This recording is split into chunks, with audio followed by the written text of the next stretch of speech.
기억술과 보안 전략에 기반한 단디 기억하기 프로그램. 대구광역 치매센터에서 개발한 단디 기억하기 프로그램은 종합적인 일상 생활 능력 향상에 초점을 맞춘 인지 프로그램으로 치매 예방을 희망하거나 이미 기억력이 약해져 일상생활에 지장을 받는 분들을 위해 제작되었습니다. 잠재적인 뇌 기능을 최대한 활용할 수 있는 연상기억법과 다양한 도구를 사용하여 기억력을 보조할 수 있는 인지 보안 전략을 8주에 거쳐 학습합니다. 4주차 강의 시작하겠습니다. 교재가 있으신 분들은 36쪽을 펴주시고 없으신 분들은 노트와 필기구를 준비해 주십시오. 안녕하세요 여러분, 단디 기억하기 단디쌤이에요. 오늘도 즐겁고 재밌게 단디 기억해봐요. 이번 주는 3주 동안 배운 연상법과 보안 전략을 복습하고 추가로 숫자 연상하는 방법에 대해 알려드릴 거예요. 연상법 복습하기. 1주부터 3주차까지 배운 연상법들을 복습하는 시간입니다. 먼저 각 주차별로 어떤 내용을 배웠는지 떠올려 볼까요? 2주차에는 이 책 전체 기억술 훈련의 기초가 되는 연상하는 방법과 효과적이게 연상하는 요령에 대해 배웠고요. 2주차에는 시각적 형상이 없는 단어의 특징을 잡아내어 연상하는 응용된 연상하기 방법에 대해 배웠습니다. 마지막 3주차에는 신체와 단어를 연결하여 연상하는 신체법에 대해 배웠네요. 기억이 새록새록 나시나요? 그럼 1주차 때 배운 내용을 떠올리며 문제를 풀어봅시다. 제시되는 단어를 보고 단어들을 효과적이게 연상하기 위해 강렬하고 자극적이게 과장해서 이야기를 만들어 보세요. 미역, 오징어, 종이컵.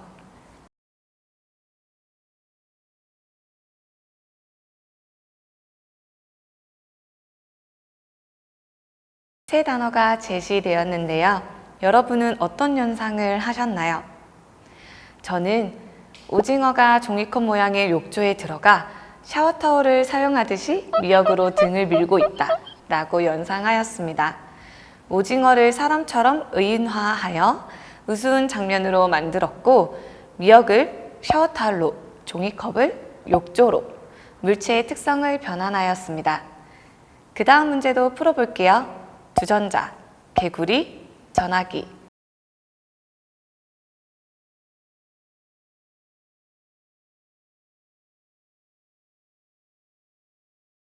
세 단어가 제시되었습니다. 이번에는 어떤 연상을 하셨나요? 저는 개구리가 주전자 주둥이를 나팔 불듯이 후 불었더니 주전자가 풍선처럼 부풀어 펑 하고 터지면서 빨간 전화기가 나타났다 라고 연상하였습니다. 단단한 주전자를 풍선처럼 부풀려 물체의 특성을 변환했고 펑 하고 터지는 장면과 전화기의 색을 빨갛게 바꿔 자극적인 장면으로 연상하였습니다. 여러분은 저보다 더 재미있는 연상을 많이 하셨죠? 떠올리신 연상을 교재 36쪽 혹은 노트에 적어보세요.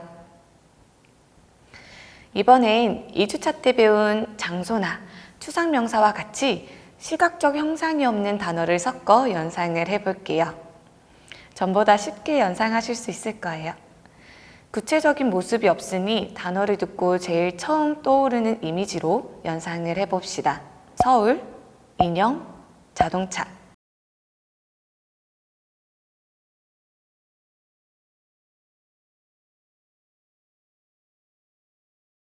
세 단어가 제시되었습니다. 세 단어 중 시각적 형상이 없어 특징을 잡아내 연상해야 하는 단어는 바로 서울이라는 단어였죠.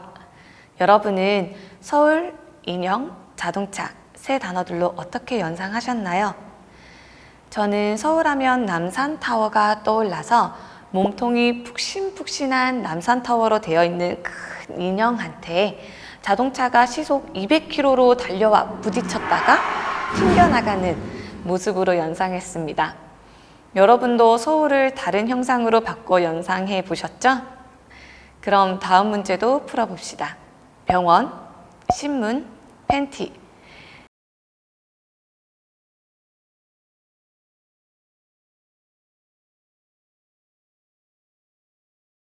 세 단어가 제시되었습니다. 세 단어 중 시각적 형상이 없는 단어는 장소를 나타내는 병원이네요. 여러분은 병원, 신문, 팬티 세 단어를 어떻게 연상하셨나요? 저는 병원 하니까 병원 마크인 빨간 십자가 모양이 떠올라서 신문을 펼쳐 빨간 십자가를 선물 포장하듯이 돌돌 말아 팬티로 묶어서 고정하였다 라고 연상하였습니다. 병원을 빨간 십자가 모양으로 형상화한 뒤에 접촉하기와 특성 변환하기를 활용해 재미있는 이야기로 연상을 한 것이죠. 마지막으로 3주차에 배운 신체법을 복습해 봅시다. 얼굴 또는 내 몸의 부위를 나눠서 기억해야 할 단어를 짝지어 연상하는 방법이었죠. 순서대로 하나씩 순간적으로 연상을 떠올려 보세요. 컴퓨터, 반지, 홍차.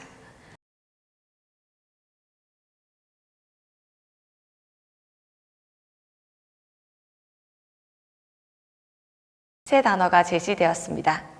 여러분은 신체 부위와 어떻게 짝지으셨나요? 저는 이번에 얼굴 부위를 순서화하지 않고 목, 가슴, 배를 순서로 신체와 세 단어를 짝지어 보았습니다. 먼저 1번. 목과 컴퓨터를 짝지어서 컴퓨터 자판이 그려져 있는 목에 타이핑을 치는 모습을 연상하였습니다. 2번. 가슴과 반지를 짝지어서 가슴에 털처럼 반지가 수북하게 주렁주렁 달려있는 모습을 연상하였습니다. 3번.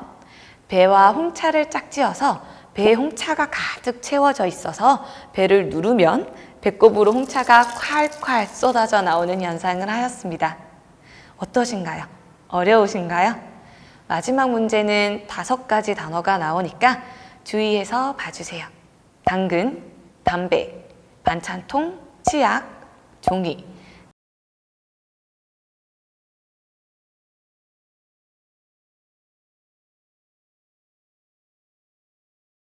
다섯 가지 단어가 제시되었습니다.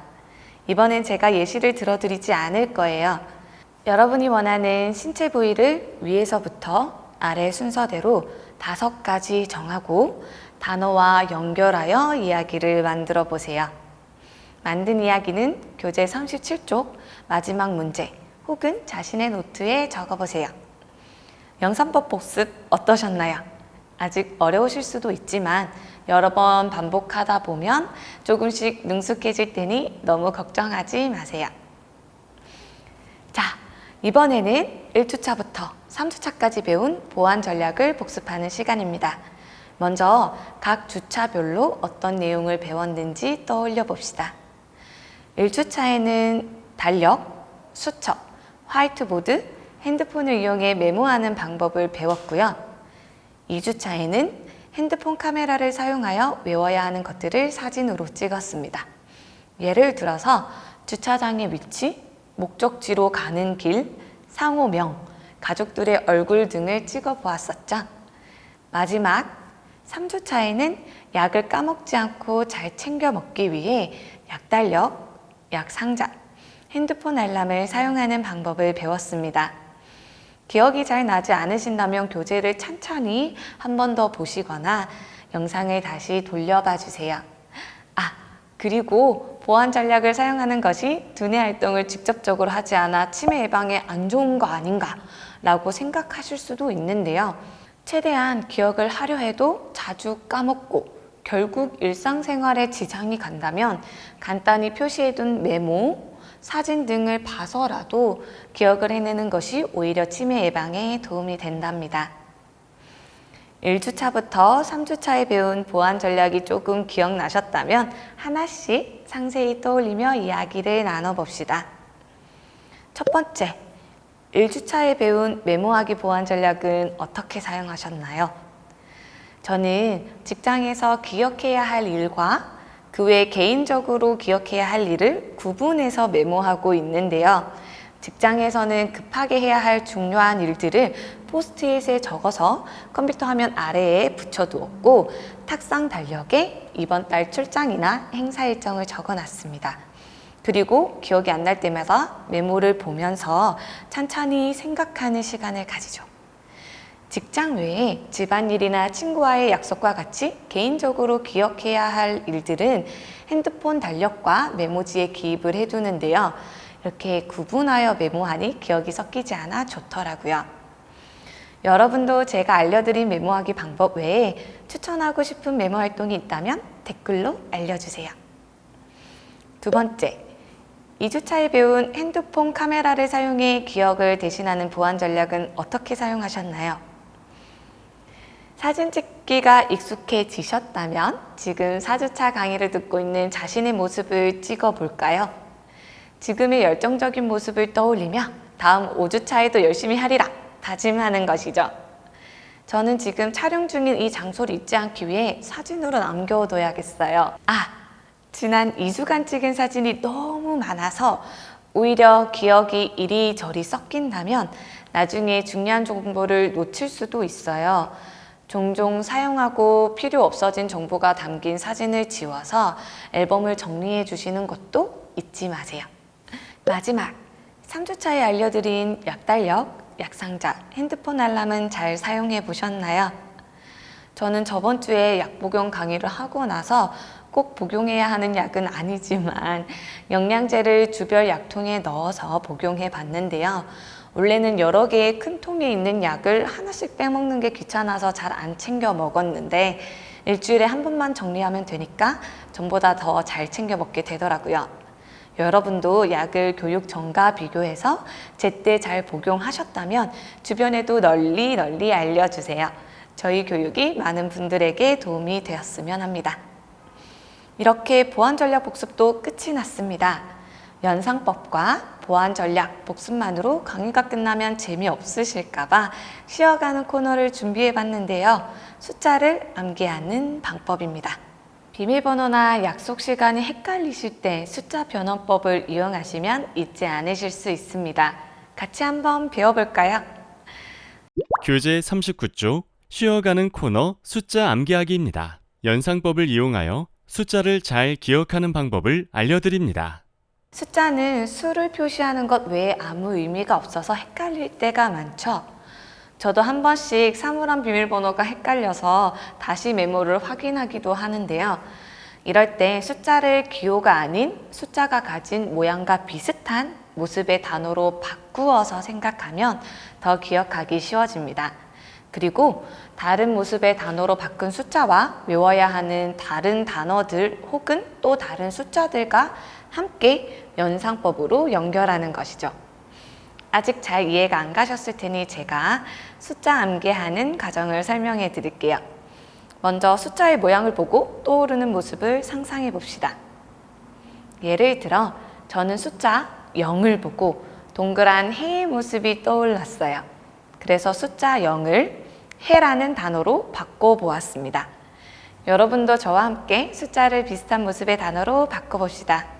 숫자 1을 보면 떠오르는 단어가 무엇인가요? 막대기, 가로등과 같이 길쭉한 모습의 단어가 상상되셨겠죠? 어떠한 단어든 상관없지만 여러분이 생각한 단어를 떠올리면 바로 해당하는 숫자가 떠오를 만큼 비슷한 모습의 단어로 바꾸셔야 돼요. 0과 1의 상상이 잘 되셨다면 교재 39쪽과 40쪽에 0에서부터 12까지의 숫자를 떠올렸을 때 상상되는 다양한 단어를 적어봅시다. 다 적으셨나요?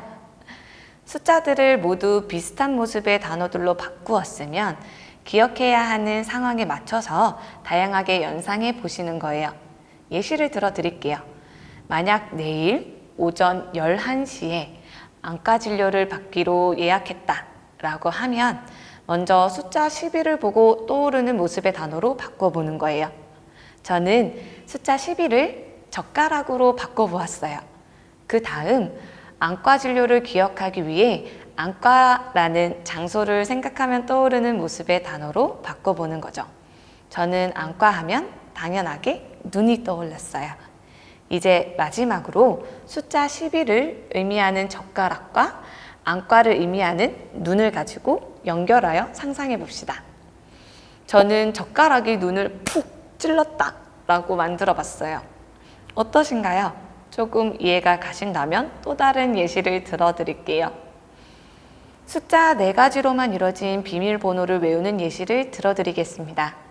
만약 비밀번호가 1, 3, 2, 4라 가정했을 때 숫자 기억하기와 연상법을 활용해 거인이 굴뚝으로 귀를 팠더니 귀에서 오리가 나와서 도망치다가 돛담배에 탑승했다 라고 만들어 봤어요.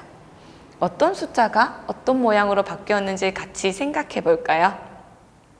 숫자 1은 굴뚝, 숫자 3은 귀, 숫자 2는 오리, 4는 돛담배로 바꾸었죠. 그 다음에 아주 큰 거인을 상상하여 재밌는 연상으로 숫자들을 가지고 이야기를 만든 것이죠. 숫자가 많아질수록 연상하기가 어려우실 수도 있는데요. 실생활에서 간단한 숫자를 기억해야 할 일들이 있을 때마다 숫자 암기하기를 사용해 연상하며 연습해 보세요. 저는 얼마 전에 주차장 D 3구역에 주차를 하고 알파벳 D를 임산부의 배 모양으로, 숫자 3을 뽀뽀하려고 내민 입술 모양으로 바꿔서 임산부 배에 입술로 뽀뽀하는 모습으로 연상을 했더니 오랜 시간 동안 볼일을 보고 와서도 까먹지 않고 D3구역을 찾을 수 있었어요. 처음에는 숫자를 연상되는 단어로 바꾸는 것이 헷갈릴 수도 있겠지만 여러 번 사용하다 보면 쉽게 숫자를 기억하실 수 있을 거예요. 오늘은 쉬어가는 시간에 알려드린 연상법이었으니 그냥 이렇구나, 이렇게 연상할 수도 있구나 하고 알아가 주시고요. 다음 강의가 있기 전까지 그동안 배운 연상법, 신체법, 보완 전략을 여러 방법으로 사용해 보시고 머릿속에 꼭꼭 넣으실 수 있도록 복습해 주세요. 그럼 저희는 다음 5주차 강의에서 또 만나요.